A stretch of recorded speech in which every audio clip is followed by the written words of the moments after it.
All right, it is the April 1st. This is not April Fool's Day. I wish this was a joke, but this is the coronavirus edition of County Update. First, let's clear up confusion on County Council's ordinance, if there is any. Explain what it does. It gives them emergency powers in the coronavirus. What does that mean? What does it not mean? Well, every power that was granted under the emergency declaration, we'd already implemented, because we have a seamless relationship with all of our departments and the Sheriff's Department. So all of those items were done, but it really puts us in a better posture to receive any state and or federal funds. It also streamlines some activities that will allow us to move quickly and deal with situations by transferring resources from here to there. And that's all it does. It does not grant dictatorial powers. It doesn't grant martial law or any of those things. So the people who are calling asking all these wild questions, it doesn't add anything. Nobody's changing anything. This just gives us the legal authority to seek, and particularly the idea of seeking grants, right? Well, seeking grants, but also if we have to make an emergency purchase of face masks and material like that, it streamlines that process a little bit. Do we still do it competitively?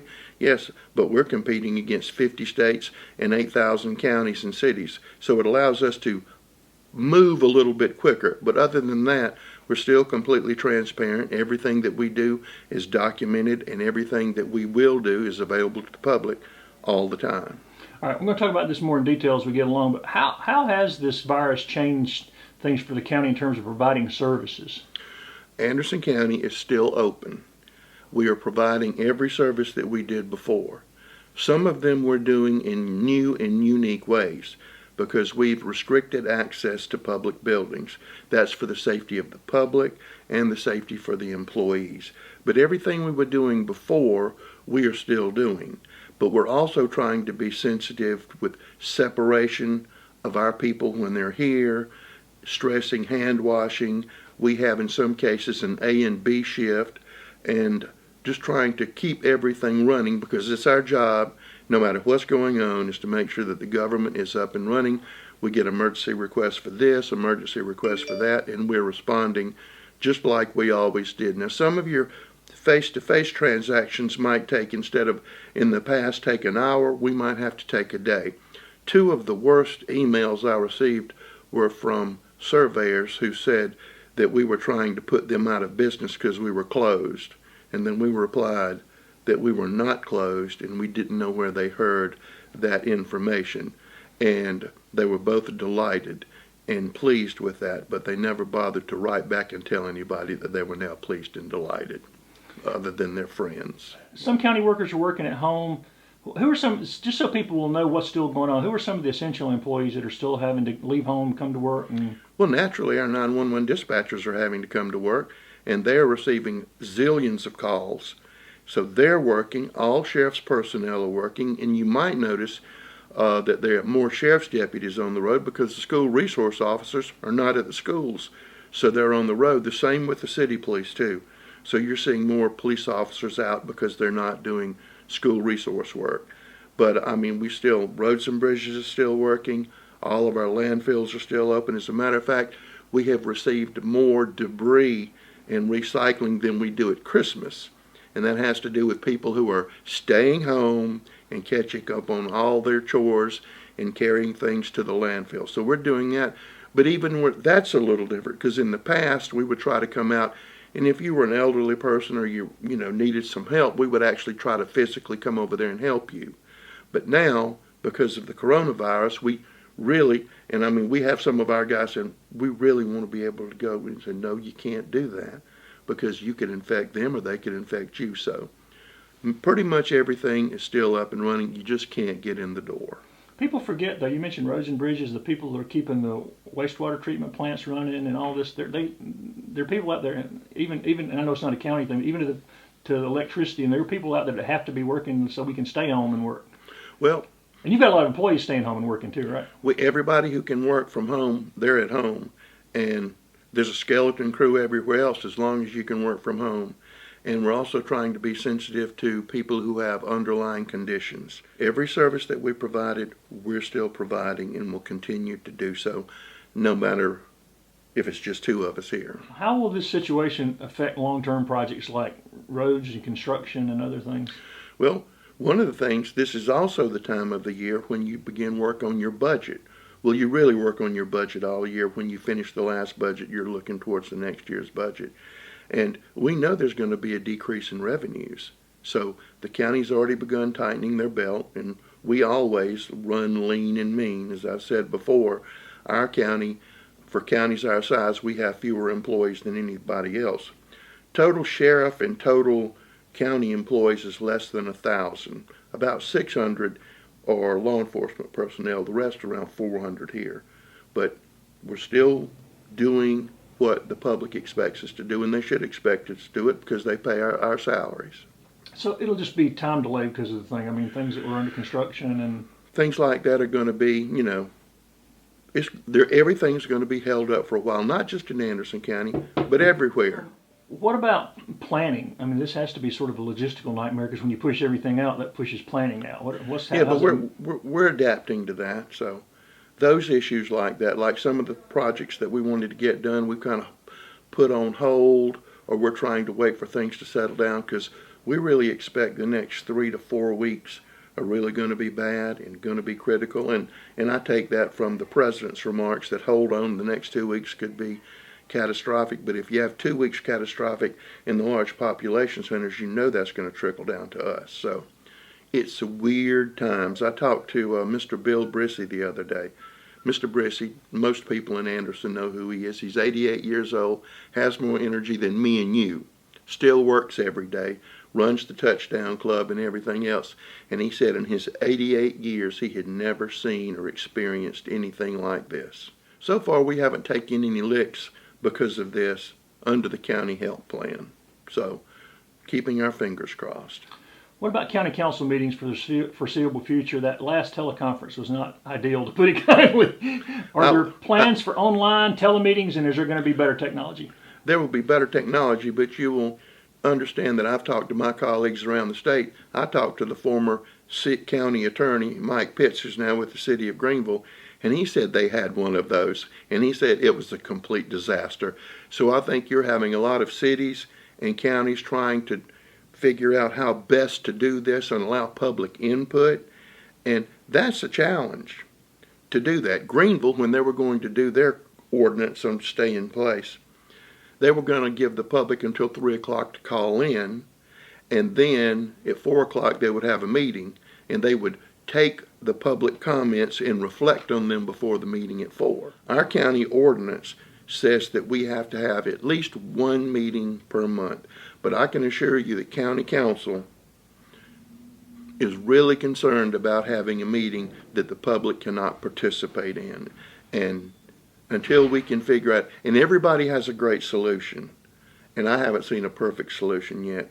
I was even thinking we would all go stand 10 feet apart and do it in front of the new courthouse, and then the public could come stand in the courtyard. But anyway, we're not there yet, and we're not with a great technology, and we've had so many wonderful people tell us, you should do this, you should do this, you should do this.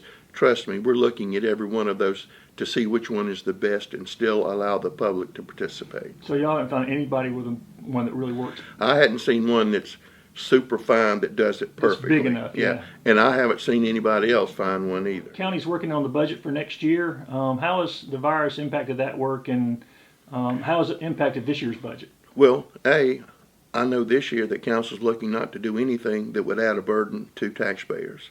That's what every member of council has stated. Because of this, because we know that small business is taking a dramatic hit. We know that our large manufacturers are taking a hit. We don't expect the economy to be really good for a while. So the county council does not want to add to that burden. As a matter of fact, they want to look at ways to lessen that burden. By May 15th, we have to have some kind of first reading. Our ordinance states that. So we're still trying to figure out the best way to do that.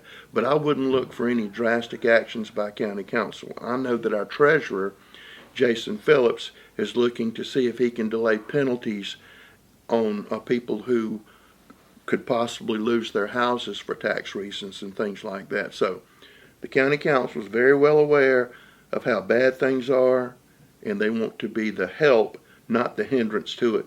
But again, with suspicion, and there is a lot of suspicion not only in Anderson County but across the country, you have to be as transparent as you can, because people always say, well, you did this, but you really were trying to do this. No, we're not that smart to be doing that. So Will that first reading, when it is put together, be online so people can? it that's May 15th. I don't know what the world will look like in May 15th. All I can tell you is we have to have one. But it'll be available for people. It will be available and people will get to see everything. Captain David Baker and his team already had some crisis plans in place, maybe not for a pandemic, but how did that help the county respond more quickly? We have had, and Lieutenant David Baker is a godsend in the role he is. I just promoted him to captain. Maybe they'll. Well, I call him Lieutenant General, so that's fine. Okay. And Josh Hawkins, or Shaggy as everybody knows, his assistant, and the whole team over there have been working 7 days a week, all hours of the night. But our past experiences with weather events and things like that, we know how to do this. Nobody knows completely how to do a pandemic. Did we have a plan for that? Yes. Is that plan, parts of it work, parts of it don't. So we're really making up a lot of stuff as we go. What do we do with the homeless population? That is a very big concern. You have to say, God bless the Salvation Army for everything they've done to help us. But if we have homeless population, we need a place for men, we need a place for women. We also need a place for people who are simply being quarantined and people who are positive. You're looking at 4 separate areas. And families too in that. And it's families involved in that too. So we're working hand in glove with the Salvation and other partners, finding places to do that. We're pretty close to doing that. We also have placed porta-johns, or portable toilets, in areas around high density areas. And we've also put hand sanitizing stations out for the homeless and anybody who happens to need it. The city has a porta-john at Triune Mercy Center. Reverend Kurt Stutler's South Main Mercy Chapel. South Main Mercy Chapel down there. I'm confused. But Kurt's doing noble work down there, and they're feeding people every day. I want to put a pitch in. If anybody's got a stray dollar, you need to send it to the Salvation Army. If anybody's got a stray dollar, you really need to send it on Meals on Wheels. Before the crisis started, they had a waiting list of 400. That's before this happened. That has accelerated, and they can feed so many more people, and one meal probably cost around $5. So any small contribution to Meals on Wheels would be appreciated. All of our charities are doing a whole lot of work, but we serve as a funnel for Meals on Wheels to receive a lot of funds from the state and feds. So we know what they're doing, but they're feeding people. The schools are doing a remarkable job feeding kids. AIM's doing a remarkable job. United Way, can't say enough about what they're doing. They stepped up first with the backpack program to make sure that people are getting fed.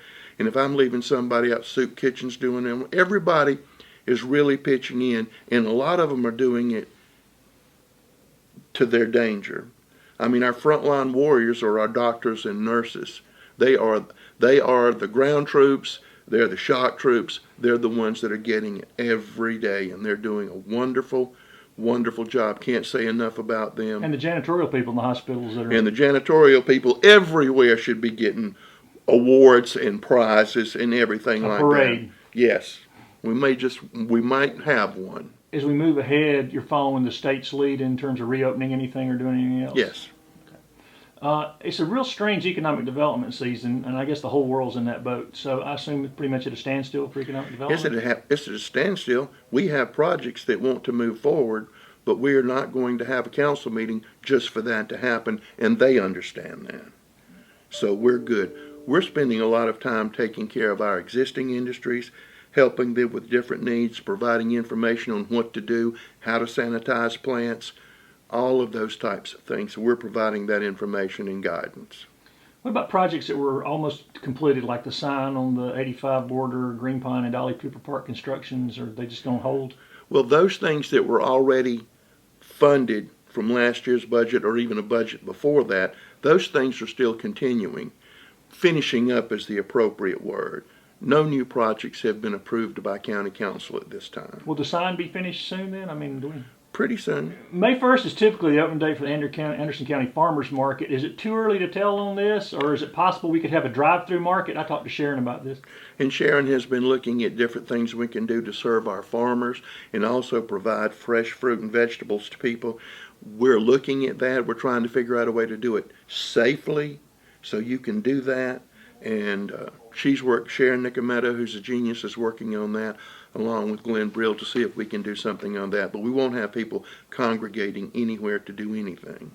So, I mean, the idea I mentioned to her was, if particularly if it drags on into June, people could say, I need tomatoes, order them in advance, and go and have somebody bring them to the car, and those kind of that place is set up good for a drive-through. Yeah, it would serve as a drive-through. Another thing, before I forget it, the Anderson County Fair has been postponed. That has already happened. So I know a lot of people are upset about that, but the people who run the fair made that decision, not the county. So we didn't close the fair. They just said, we're not going to do it. Well, we hope more people have wisdom to not have to have somebody tell them to do right. it, because I'm pretty sure we would have had to tell them. Well, that kind of leads to what I was going to ask next. Some of the biggest annual events have either moved, like the chili cook-off and state championship cook-off in Belton, and then others like this Pendleton Spring Jubilee, which was a huge boost to that economy, has been canceled. Is it too early to tell about the Dolly Cooper Park May event or Saluda River Rally? And it's too early. But it depends. It really depends on the next 2 to 3 weeks on what's going to happen. And nobody knows that. The best, the brightest, the smartest don't know that. So I don't think we're in the middle, and I don't think we're near the end. I think we're maybe at the end of the beginning, if that makes any sense. Maybe that's where we are. We're telling people to please wash your hands 85 times a day. If you can, stay home and don't get out. And I know sometimes that's impossible. You have to go to the grocery store. I have to go to the grocery store. So we're trying to promote those things because they seem to be the only thing right now that's working. Our emergency team talks to every mayor every day. We talk to every police chief every day. We talk to every county council member 2, 3 times or 4 times a day, because they receive a lot of questions, like, what's this, what's this? 90% of the time they know the answer. Sometimes none of us know the answer, but we'll go research it and try to get back. So another thing that we're pushing out on our website is we've had a lot of people try to sign up for unemployment. Here is a suggestion. That system is old and antiquated and not built for this. So if you do something, I would suggest you try to get online, if you're doing it online, early in the morning or late at night. If you were looking for one of the loans, okay, you should go to your bank. Your bank will be the place for the payroll loans. You need to talk to whoever banker that you talk to. On the Anderson County website, we have information on how to take advantage of all of these programs. We're also encouraging people, please be careful of scams that are going on, because they have even called the courthouse trying to scam us, because they're random dial numbers, and people don't understand they can dial 100,000 numbers in 1 second. And they can make the number look like somebody you know. Yeah, they can even use your number and call yourself. But I mean, they are out there. They're out there in full force. If anybody calls you on the telephone and offers you anything connected with this virus, hang up. Do not talk to them. They are con artists out there running wild in the streets. Please be careful. Don't lose your money, because this day and time, money is hard to come by. The one thing people can do, and the census has already started, even though the virus is hit, and please remind do people why it's critical that they take part in the census. Your representation in Washington, in South Carolina, in the county council, and in your town is based on representation. Numbers. Purely numbers. Also, any aid or assistance you get from the federal government and the state government is based on number of people. We encourage everybody in Anderson County to participate in the census. You can do it online. If you can't, they're going to send you a paper to do that. You need to do it for your own good. Help yourself by participating in the census. And people always need to remember, when they talk about, well, that's not in the Constitution, well, the census is in the Constitution. And it's mandated that we will do that every 10 years. And our founding fathers had a good reason for putting that in there as one of the foundations of this country. And people can do that from the privacy of their home, either by phone, mail, or online. They don't have to catch anybody. And I can tell you right now, from our early numbers, we're about 25 participation all around the county. That's including towns. Wow. And I would definitely make sure that you participated in the census. In the middle of all this other stuff, there have been some bright spots and creative thinking in the county. The library has, Faith Line, her librarians have the temporary library cards, electronic, which people can get books, movies, games, all kinds of stuff for free. You can get hundreds of free services from the library. You can call and get a temporary library card. Or just go online and get or it. go online and get it, and you can access magazines, books, anything, and Comic it doesn't books, cost you a dime, and it's there. And I can assure you that the people at our library, they are eagerly waiting and want to be of service, and they have been, because I think they've seen a big jump. So please avail yourself of that service. Please keep your librarians occupied because they want to be occupied, and take this time to learn and reflect. What are some other creative things you've seen going on here in the county? Is anything else jumps to mind? Just how a lot of this work that we're doing offline, and how we're still able to help the real estate industry and help the legal community do the things that they need to do, provide information and services to people, the ability of our emergency preparedness people to find supplies, spraying and disinfecting. We got some machines from TTI that we've adapted. We can go in and clean up a whole building. Just things like that, people thinking outside the box. Thanking our EMS people who run the ambulance services, because they half the time don't know what they're going into. There's just so many things that people are doing that they haven't done. When I tell you there's going to be a shift in the way government's done, a shift in the way education's done, I mean, it's affecting the funeral industry. Right now things are different, and a lot of things will go back to the way they were, but a lot of people say, we didn't think about doing this way, but this may be a better way for us to do it. So it's interesting. And one of the things, just talking to the employees in the county, how much they appreciate the teachers reaching out to their kids and teaching them. Matt Shell, our parks manager. Matt's only about 6'6", 300 pounds. And he was telling me how his children's teachers were helping him. And I thought he was going to cry, because he was so touched about the sacrifice they were making to make sure his kids didn't miss anything. But you're seeing that all over the county. Told me about teachers volunteering to ride on these buses to deliver meals, and that the kids just are so glad to see them. And they hear shutdown, they forget who all's still out there putting themselves at risk and really trying to serve the community. And some of our employees that we told to stay home because of their health things, and they're calling them, I want to come to work. I don't want to be here. And he said, you have to stay home. But please don't gather in groups of 3. And now some places say just 2 people. And stay home as much as you can. And the parks are closed. The parks are closed. And all of those things are closed. And just in case anybody's thinking Anderson County did it, the governor did it. Right. But I'm not arguing with it either.